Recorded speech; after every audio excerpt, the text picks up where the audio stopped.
Period. We are, and then audio. Audio. There it goes. My intro. Yes, I believe so. I had stopped keeping count. All right. I'm Nathan. This is Anthony. We are Amateur Cinephiles, and today we're going to be watching one good movie and one bad movie off of the IMDb Top 100 and top bottom list, I guess. Yeah. I misspoke, but insert words. The two movies we're going to be talking about today, the bad movie is Teen Wolf 2, starring Jason Bateman, basically. Yes. His first film role ever. Yes, and Vertigo.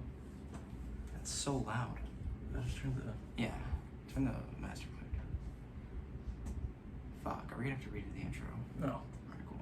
We just edit it Yeah, it should be fine. in. Just put it at like 30. Cause that was loud as fuck. That's good. Alright, what was I on? And we are also watching Vertigo. Vertigo. Alfred Hitchcock. Yes. The second Alfred Hitchcock movie so far. Yes. Are we starting with the bad movie or the good movie? Oh, bad movie. Bad movie? Alright, Do you want me to intro? I'm so excited to talk about this. okay. You introduce All all right. your stuff. When was this directed? 87? By who? Who did this? All right.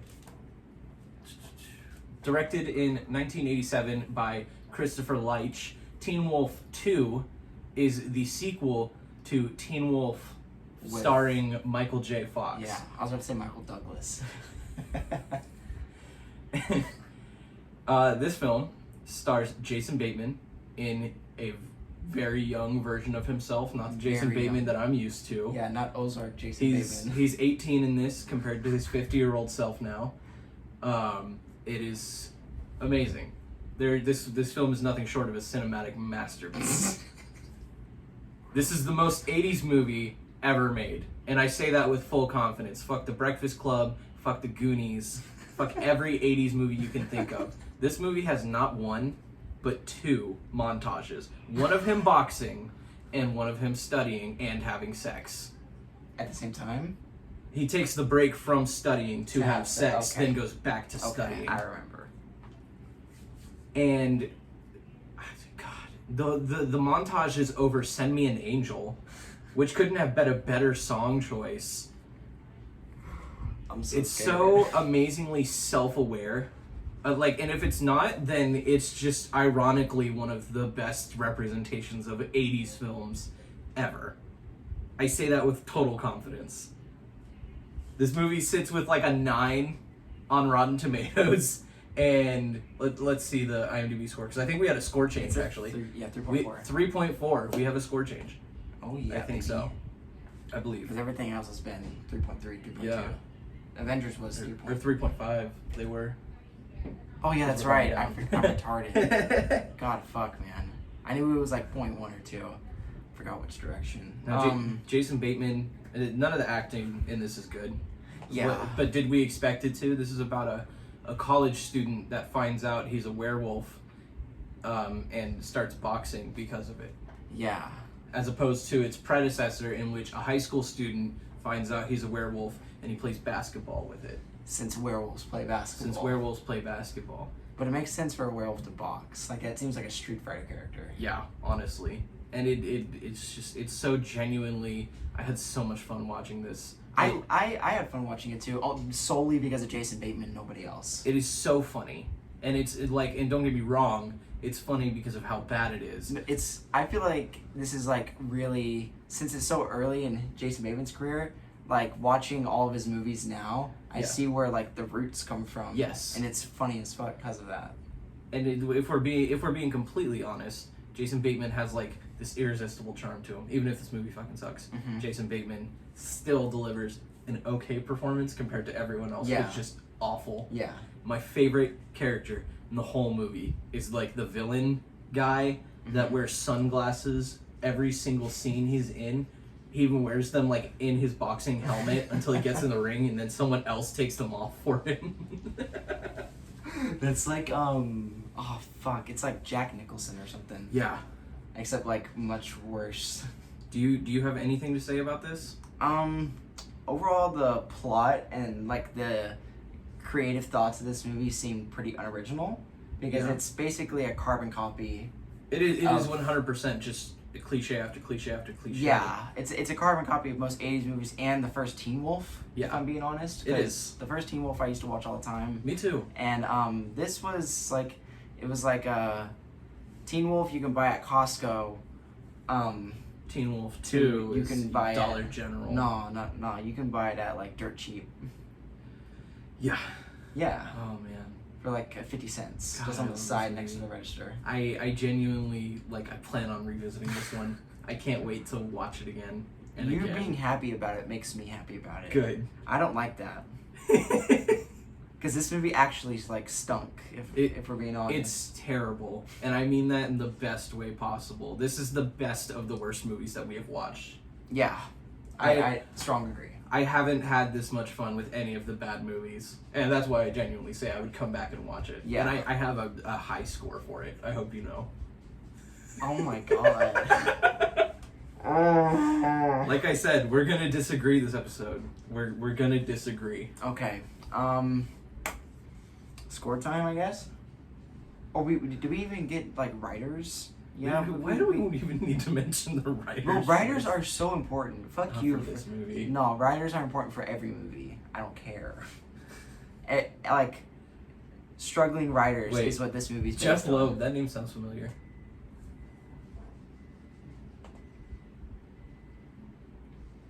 Yeah, I think he has something to do with comics. He wrote. Oh, he was a producer for Heroes. Okay. Oh, he's a Jessica Jones. That's dope. I'm fairly certain he's a comic book writer. Oh, he did Legion. Runaways, Cloak and Dagger. He's a writer for Marvel. Oh, that's dope. That's I didn't know that. Don't exit out. Just go back. No. Oh, yeah. Oh fuck. Here, I got it. Yeah. All right. Score time, I guess. Or actually, no. You know what we need to do? We need to look at the genres. Yes. Good. Where? Scroll. It's like towards the bottom almost. Up. Yep. Boxer, friend, school library professor, student athlete. These are pretty tame so far. Animal Cram licking studying. someone. Yes. Glowing eye. That's one of my favorite aspects of the film. Talking loudly in a library. Psychochronic film. Psychotronic. 1980s microscope. Insult. Falling in love. Boxing helmet. Boxing KO. Actually, let's talk for a second. Let's talk for a second because these tags are reminding me of aspects of the film. Let's talk about how these two girls wouldn't give him the time of day, Mm-hmm. and then he becomes a werewolf, the least attractive form Well, of a man. dude, if we're talking about that, insert picture of Taylor Lautner. Fuck you. His werewolf. No. I'm talking about when he is in the wolf form. And Oh. he's covered in hair. Oh yeah, ugly. I thought you were talking about like being a werewolf is like the worst thing possible. I was And like, those two bitches were immediately like, he's a werewolf. Threesome. I want his cock. God. All right. Score time. Score time. I'll go first. Go ahead, I guess. please. I encourage it. The ideas felt unoriginal. Jason Bateman was the lone light of this film. He's my hero, right? So, that being said, it's a 5 out of 10. It's enjoyable. It is enjoyable. It's fun. I plan on revisiting it with friends. I want to get drunk and watch it because I genuinely had a blast and I was dying watching this. It's a 6. It's a strong 6. I deadass thought you were gonna give it like an 8. No. I was so scared. No. It's Oh a my 6 God. to a 7. Oh, a On- 7? Yes, on a good day Oh when my I have God. enough liquor in my system, it's a 7. I'd have to watch it whenever I was drunk. With a group of friends who have never seen it before, it is a 7. All right. Let's move on to So Vertigo. it's a 7. It's a 7. It's a 7. It's a 7. Fuck. The highest score On the low list. for a low list, and I genuinely there's one other movie that I feel will get either equal to or higher score, and I'm not gonna say which one. Okay. On to our next film, Vertigo, starring James Stewart and Kim Novak, directed by Alfred Hitchcock. Vertigo. I think you liked this a lot more than I did, so you go ahead and talk about it. Actually, Please tell me you didn't like it. no. Okay. So, I really liked this movie. Yeah. Not as much as I did North by Northwest, Not at all for but me. it had an effect on me since our last 4 episodes have been movies pre-1970. I will agree to that. And I think I was a little bothered by I'm getting a little bit of fatigue. If this movie had been up 5-10 spots in the list, Yeah. it most likely would have gotten a higher score. I can agree to that as well. But that being said, this movie, directed by Alfred Hitchcock, is about a San Francisco PD private detective. Yep. And or former private detective. Because you were tired. Yeah, because you're tired. Because he had vertigo, or some kind of special condition. He had vertigo and a fear of heights. Yeah, it has a name. Whatever. We'll insert the name. Bang. So he is trying to find his friend's wife, who goes on these blackout missing periods. It's kind of like I'm trying to think, like Breaking Bad, like whenever A fugue state. Yeah. She goes on these fugue states Yeah. where she essentially takes pretends that she is being taken over by a woman by the name of Valdez. Carlotta. Yeah. It's an ethnic name. It is Carlotta Valdez. Yeah, Carlotta Valdez. Yeah. So she assumes that she has been taken over by the spirit, the ghost of a woman named Carlotta Valdez. Yes. Who was her grandmother. Yes. That killed herself when she was 26. Yes. And the husband fears that she will do the same. She will do the same thing because she's her actions parallel her grandmother's in the altered state of mind. Yeah, and she's 26 too. Yes. And they meet after she jumps off of the they meet physically. Yes. Because he knows of her and he sees her and he follows her. Yes. Throughout the film to find out that she jumped off the San Francisco Bridge, the Golden Gate Bridge. She didn't jump off of it. Well, she jumped underneath it into the San Francisco Bay. Sorry. That would be death if you jumped off the Golden Gate What if she was Bridge. an Olympic swimmer, alright? Suck my dick. It doesn't matter. It's so high up. I misspoke. You'd explode. So he finds her, takes her to, is it his house, right? Yeah, he takes her to his house. Takes her to his house, and he basically tells her, he tries to get information out of her about what's happening. And the next day she leaves on her own without him telling, goes on, blah, blah, blah. He tries to find out more about her and ends up going to this hotel, right? Yeah, he's tracking her and and trying to find out her exact motives of why she's doing this, and then he finds out that her grandmother killed herself whenever she was 26, and that's why she did. Yeah. That's why she tried to kill herself. Yes. And as the movie goes on, it has a really central theme of, I guess it's the main title, Vertigo. It centers around that disability that he has. The dizzy spells. Especially in the beginning, we didn't mention the first scene of the movie is like a flashback. Yeah. Kind of to him losing his police partner. Yeah. Because he has a fear of heights and he doesn't want to look down and try to save him, because then he'll pass out and get sick. Yeah. So as the movie goes on, her episodes get more intense. Yeah. And he tries to do more and more, and they end up at this a bell tower of sorts. It's a church. It's a church, yeah. And they end up at this church, and he chases her, and then kind of 2 little fun facts about this. The one I was talking about, blonde. Mm-hmm. And actually, roll it back. The blonde fact. Yeah. So it's actually funny. The picture right here. Yeah. This moment in time. Yeah. Is exact halfway point of the film. Okay. By the second. Okay. This is the Knights of Blonde. Yes. Okay. Because it's such a significant moment in the relationship. It just paralleled to me. I thought it was cool. Yeah. So, Okay. Yeah. Nice. And then the other fun fact, the bell tower where they were filming, since Alfred Hitchcock never wanted to shoot on site. Yeah. He always wanted to build sets. Yeah. He had a artist paint different angles of the bell tower in matte, so they could use it as Really? background. Yeah, Wow. really cool. Actually, I didn't know that. Yeah, and the reason why I did that is because the bell tower got demolished like 2 months into making the film. Wow. Isn't that really cool? That is. Yeah, I had no idea about that. yeah. I got Wow. some fun facts on my phone. I looked up some stuff. Man. Nice. I got some more, so it's cool. So as the movie goes on, they're chasing up the bell tower, and he has a fear of heights, so he doesn't want to keep on going up because Right. he knows he gets sick, and he eventually succumbs. And then he sees her go to the top level of the bell tower, jump off behind her, and she dies on impact. She kills herself. Right. And then there's like a little post trial with the husband, and her, and him, Mr. I don't know. We haven't even mentioned the name. Scotty. We'll just call him Scotty. That's We can just call him James Stewart. yeah, James Stewart. And they deem it a suicide, and I guess they go on their merry way. And you want to explain the rest of this? I'm kind of carried a little bit. Yeah. So from that point forward, he kind of lives in despair because him and James Stewart and Kim Novak's character had a love arc. Yes. They were having an affair, even though he was looking for an old college friend's wife.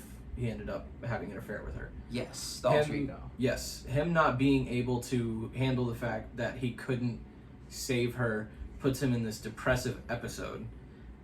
When he starts seeing her all over the place, he goes to places that he had followed her to, and in the process of going to those places, he sees a woman that looks exactly like Kim Novak's character. He follows her to her hotel and essentially talks her up, tells her all these different things, and asks her like who she is, where she comes from, and tells her that he wants to go on a date with her. She tells him, yeah, she'll go on a date with him. Just give her some time to get ready. And she starts writing a letter saying, hey, surprise, surprise, I am the person that I remind you of. I'm the girl.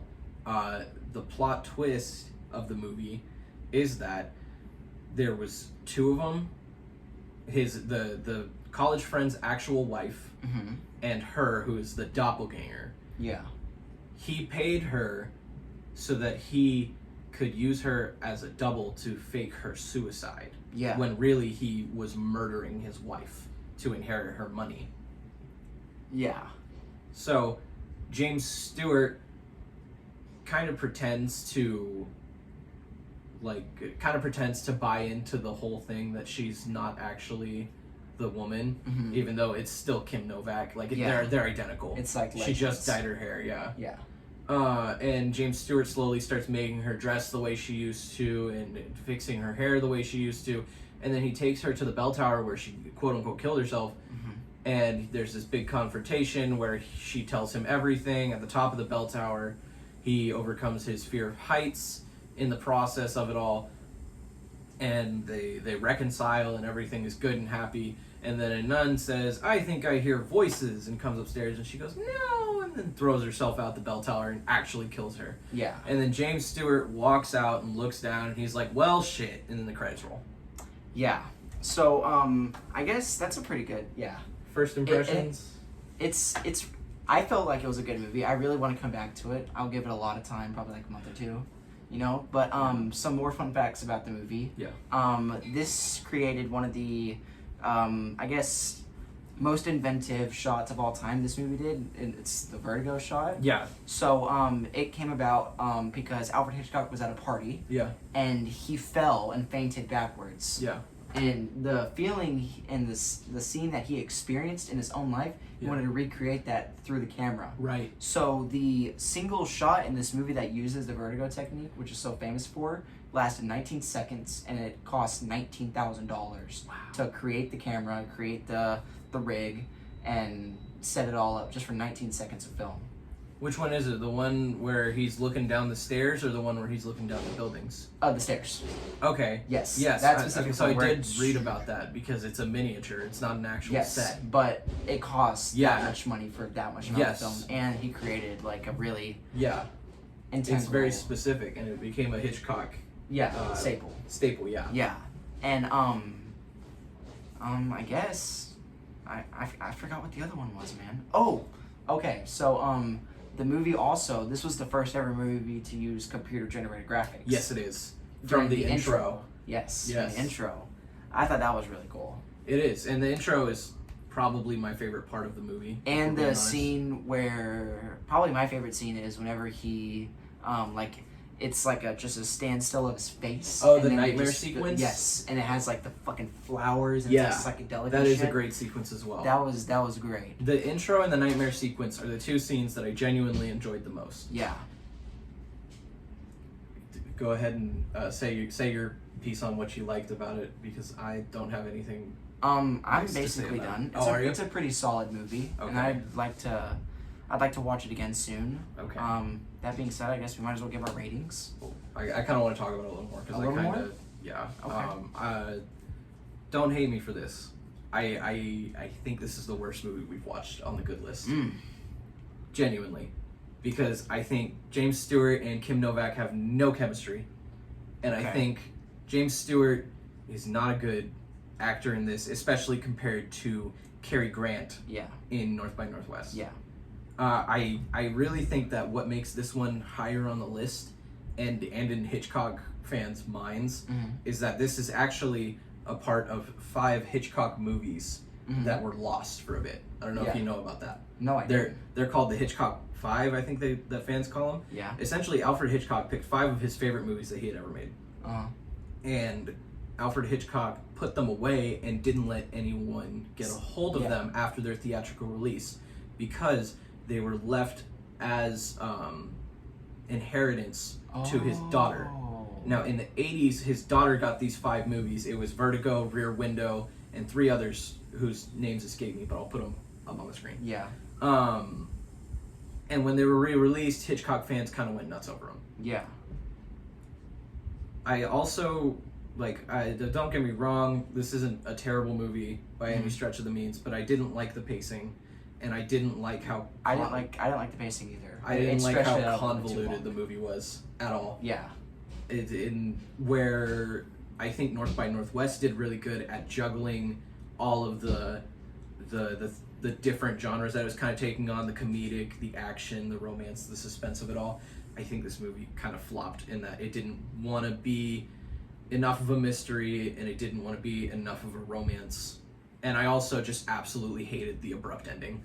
Yeah. It had the same feeling of North by Northwest. How abrupt that ending was. But even then, I was okay with the ending of North by Northwest because there was some emotional impact. Mm-hmm. He just lost the love of his life to exactly what he thought he did, and he thought he had her back for a second. And there's no emotion put on James Stewart's face as he looks down at his lover's dead body. Understood. Yeah. Are we ready?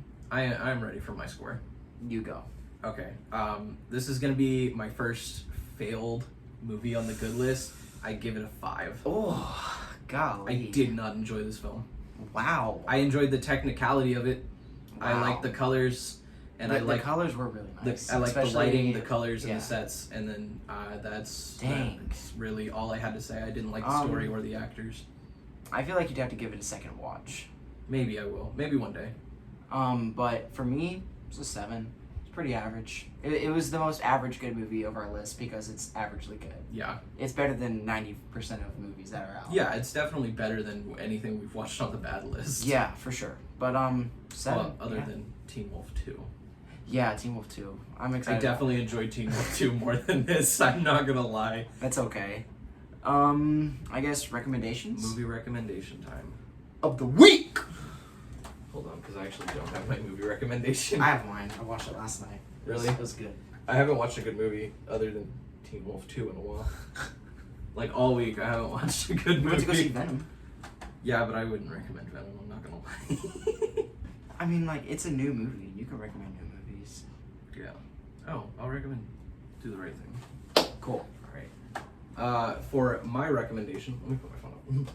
For my recommendation of the week, I'm gonna recommend the famous Spike Lee joint, Do the Right Thing. This film follows a group of I can't say African American. That's the wrong word. Oh, great movie. Great choice. Follows a group of... Stop. I'm gonna recommend Spike Lee joint, Do the Right Thing. This film is a 80s classic, takes place in a New York town, stars Spike Lee along with a bunch of other really great actors. To name another one, Giancarlo Esposito, Yeah, most who's in underrated Far actor Cry of all 6. time. I love it. I've been seeing those fucking trailers so much for Far Cry 6. And I'm really not interested in It it. pisses me off. Yeah. This My movie. most moving yet. Come play Far Cry 6 now. This movie is about a really hot day in the summer and a New York neighborhood spending their day doing it. And it covers a lot of racial issues, a lot of societal issues that are still impactful today, unfortunately. I feel like Do the Right Thing is kind of parallel to Panther Panchali in a sense. Kind of. Because it shows like real integrated culture Yeah. in that sense. But, Yeah. but keep on going. I just wanted to give that note. Yeah. Okay. The way I've always seen Do the Right Thing, I compare Do the Right Thing a lot with Do the Right Thing to Boys in the Hood. Mm-hmm. Is the same energy as NWA to like Wu-Tang, Yeah. where you get the East same Coast, West story, Coast. East Coast, West Coast. Yeah. Two And completely different cultures. two completely different cultures that are talking about the same thing. Yes. And I love Do the Right Thing. Do the Right Thing is in my 10 list for sure. Ooh, okay. I love the ending of Do the Right Thing. It's a good movie. I love the build-up of Do the Right Thing, the character development, the acting. It's all really great stuff. And Do the Right Thing is timeless, which is something that, as exampled by Teen Wolf 2, can be hard to do when you're a film from the 80s. It's very easy to be dated when you are a movie from the 1980s, and Do the Right Thing holds up today. So it's a 10 for you? Yes, it is a 10 for me. Nice. All right. My movie of the week is Yes. Steve Jobs, starring Michael Fassbender, Kate Winslet, and Seth Rogen, Rogen. Jeff Daniels. Great movie. Great movie. It is about Steve Jobs at basically the peak of his pre-2000s fame Yes. at the release of the Mac, and it is a biographical drama about basically the turmoil transitioning into the new millennium. Yeah.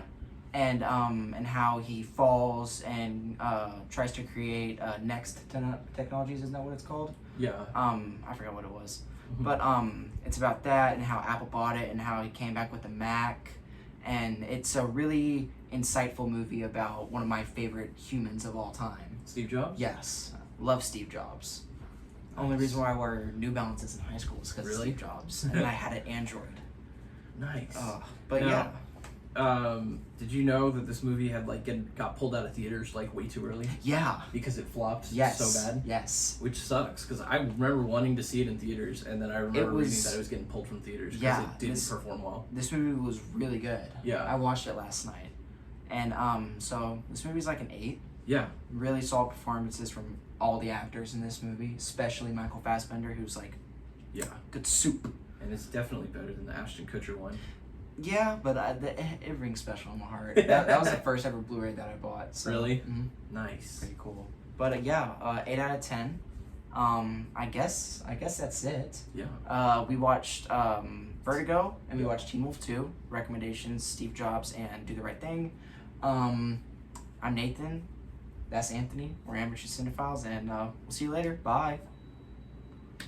All right, let's get this shit. Oh.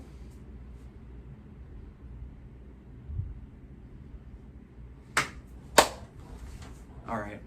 Oh, it's gonna be so easy to edit. I know. I feel like it's better whenever we do it like this. Export it. Don't minimize it. Here. Save projects. No. Don't save project. Oh yeah, save project. I guess. EP8. What is it? I think it's EP8. All right. I'll put Where's EP7? somewhere. Cause we already did it. EP7, no? Hang on. Good. Yeah. Where's this 9? Where is this 7? Hang on. This is not 7. Yeah, I'm just gonna put what movie did we fucking watch? Vertigo.